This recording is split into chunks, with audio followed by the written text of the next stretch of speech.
Herr Kobler, Frau Kobler, U.S. State Department claimed that the Iraqi Hezbollah had done the attack. Instead, as we pointed out, it was the Quds Force backed up by Sadiq and backed up by Maliki's force. Militias do not drive around Iraq with scores of rockets, and they lack the skill to perform an attack of this precision. Iraqi Hezbollah is a front organization of the Quds Force, which in part, thanks to the United Nations and U.S. State Department, has successfully taken heat off Maliki. Iraqi Hezbollah has already made two public pledges, one of never-ending loyalty to Ayatollah Khamenei and the other to do whatever is necessary to keep Iraqi Prime Minister Nouri al-Maliki in power.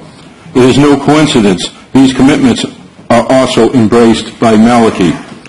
UN Ambassador Herr Kobler, German Ambassador Frau Kobler, and U.S. State Department have all expressed confidence in Iraqi investigation of the attack. It has now been 3 weeks and not a single paper has been produced. Yet our State Department and the Koblers seem to be very content allowing Nouri al-Maliki to age this attack and allow it to be buried in bureaucracy. Our own State Department cannot even understand that one of the foundations of an investigation is to determine who has the means and the motive. Stopping the bunkers from being brought into liberty while removing T-walls are to ensure the next attack brings maximum casualties and create greater pressure on the residents, hoping they will mentally break. The way the United Nations and the U.S. State Department handled this event guarantees another attack will occur. Maliki has escaped accountability just as he did in Ashraf in 2009-2011. He has escaped accountability of crushing demonstrations of Iraqi people. He has no reason not to order another attack.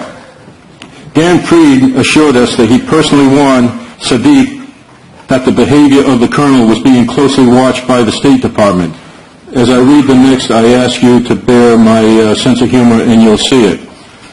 It is good that Dan Fried cast deep fear into the heart of Colonel Sadiq. Who can imagine what horror and torment would be cast upon the residents now if Sadiq did not have the image of Dan Fried and the U.S. State Department keeping him awake at night? If that concern was remotely real, which it is not, Sadiq would have the comfort of knowing that no matter what he does, Herr and Frau Kobler are always ready to come to his defense and twist all blame away from the GOI and onto the residents of Camp Liberty. Before the move to Liberty, Dan Fried assured us he had a contingency plan if Camp Liberty did not work out as the relocation he and Martin Kobler promised.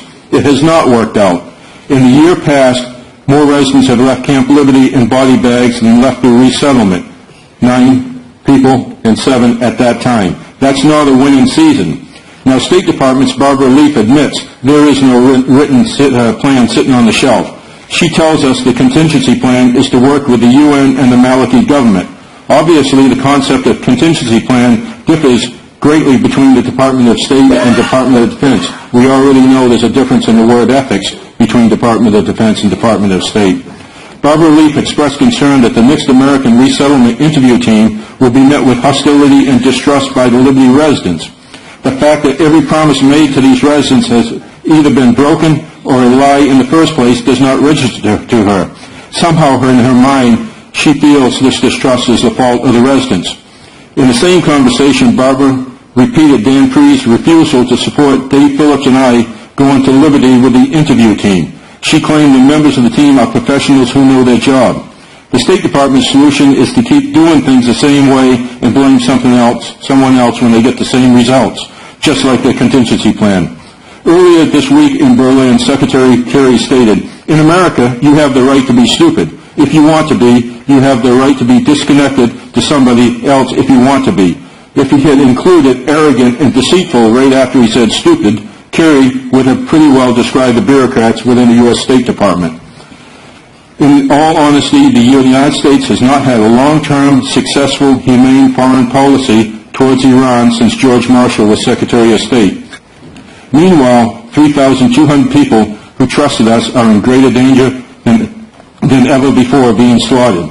As Dave Phillips mentioned, we have volunteered numerous times to go forward to Camp Liberty at no cost to the State Department, just like we're here today. Nobody's paying us to be here today. We're here today for our brothers and sisters at Ashraf and Liberty.